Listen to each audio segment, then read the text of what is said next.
বহুতো ছাত্ৰ-ছাত্ৰীয়ে 2024-25 চনৰ হাফ ইয়াৰলি এক্সাম কেতিয়া অনুষ্ঠিত কৰা হ'ব ইয়াৰ বিষয়ে সুধি আছিলে। সেবাৰ যিখন একাডেমিক কেলেণ্ডাৰ আছে সেই একাডেমিক কেলেণ্ডাৰখনত ধুনীয়াকৈ উল্লেখ কৰা আছে ডেটটো আৰু লগতে মাহটো উল্লেখ কৰা আছিলে।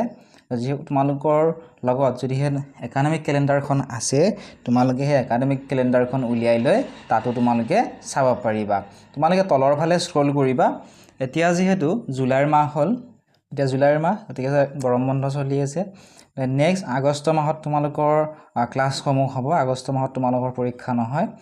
তাৰপিছত তোমালোকৰ ছেপ্টেম্বৰ মাহত তোমালোকৰ হাফ ইয়াৰলি এক্সাম অনুষ্ঠিত কৰা হ'ব।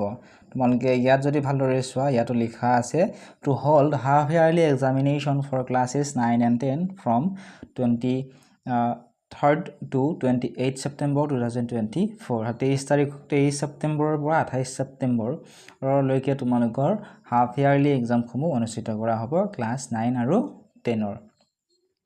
আৰু যিসকল ছাত্ৰ-ছাত্ৰীয়ে প্ৰাইভেট স্কুলত পঢ়া তোমালোকৰো এইটো মাহত ছেপ্টেম্বৰ মাহত নহ'লে তাৰ পিছৰ মাহটোত ইয়াৰ পৰীক্ষাসমূহ অনুষ্ঠিত কৰা হ'ব। ইয়াৰ বিষয়ে কোনো ধৰণৰ অফিচিয়েল ডেট নাই। যিসকল ছাত্ৰ-ছাত্ৰী গভৰ্ণমেণ্ট স্কুলত পঢ়া তোমালোকে এতিয়াৰ পৰা ভালদৰে প্ৰিপেয়াৰ কৰা ষ্টাৰ্ট কৰা, কাৰণ তোমালোকৰ পৰীক্ষালৈ আৰু বেছি দিন নাই। মাজত মাত্ৰ এটা মাহ তোমালোকে পাবা, তাৰপিছতে তোমালোকৰ পৰীক্ষা হ'ব। গতিকে এতিয়াৰে পৰা তোমালোকে ভালদৰে প্ৰিপেয়াৰেশ্যন কৰা যাতে তোমালোকৰ পৰীক্ষা ভাল হয়। আৰু ইয়াৰ ৰিলেটেড যদি তোমালোকৰ কিবা সুধিবলগীয়া থাকে তোমালোকে কমেণ্ট ছেকশ্যনত কমেণ্ট কৰি সুধিব পাৰা।